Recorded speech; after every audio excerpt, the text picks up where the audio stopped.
கருணாநிதி நீங்க சொன்ன மாதிரி 110 வரை அதிமுக கூட்டணி, அதிமுக பாஜக கூட்டணி பெறுவதற்கான வாய்ப்பு இருக்கக்கூடிய சூழ்நிலையில் இந்த தேர்தல் கருத்து கணிப்பு முடிவுகளில் எல்லா கட்சிகளுக்குமே இதுவரை நாம் தமிழர் கட்சிக்கு இல்லாத சூழ்நிலையில் அவர்களும் ஒரு 4-5 இடங்கள் வரை வெல்வதற்கான வாய்ப்பு இருக்கிறது.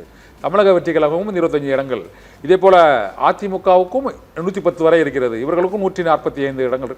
போட்டி மிக கடுமையான இழுபறியில் இருக்கணும் ஃபீல் பண்றீங்களா சார்?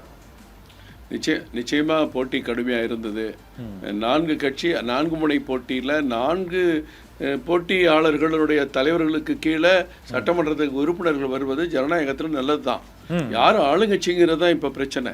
இன்றைக்கு தாவேக்கால இருந்து சில உறுப்பினர்களோ, அண்ணன் சீமான் அவருடைய கட்சியிலிருந்து சில உறுப்பினர்களோ அங்கே சட்டமன்றத்துக்கு வருவதை யாரும் ஜனநாயக ரீதி அதை வரவேற்கலாம். அப்போ தான் பலதரப்பட்ட கருத்துக்கள் அங்கே கிடைக்கும், விவாதங்கள் நடைபெறும்.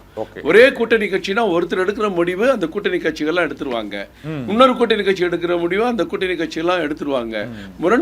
முரண்பட்ட என்று சொன்னால் விவாதிக்கக்கூடிய கருத்துக்களை விவாதிக்கிறதுக்கு எல்லா கட்சியில இருந்தும் வேட்பாளர்கள் அங்கே வெற்றி பெற்று போறதுல ஒன்றும் தவறு கிடையாது. ஆனா மெஜாரிட்டி இருக்கிறவங்க ஆட்சி நடத்த போறாங்க. அது யாருங்கிறதா இப்ப இந்த கருத்து கணிப்பின் மூலம் நமக்கு ஒரு உத்தேசமா தெரிய வருது ஒழிய உறுதியா தெரிய வரல. இந்த உத்தேசமா தெரிய வரக்கூடிய இந்த கருத்து கணிப்பின் முடிவுகள் வருகிற 4ஆம் தேதி தான் நமக்கு உறுதியா தெரிய வரும். எடுக்கக்கூடிய நிறுவனங்கள் நீங்க சொன்னீங்கல்ல, ஆளுக்கு ஒரு ஸ்கேல் எடுக்கிறாங்க, ஆளுக்கு ஒரு முறையில் எடுக்கிறாங்க.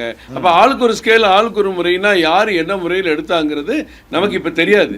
யாரு சொல்றது நடக்கும், யார் சொல்றது அப்படியே ஏற்றுக்கொள்ளப்பட்டிருக்கிறது என்பதையும் நம்ம 4ஆம் தேதி தான் பார்க்க முடியும். அது வரைக்கும் நம்ம பொறுத்து இருந்தா உங்களோட கருத்துக்களை முதல் கட்ட கருத்துக்களை எடுத்துக்கிறோம்.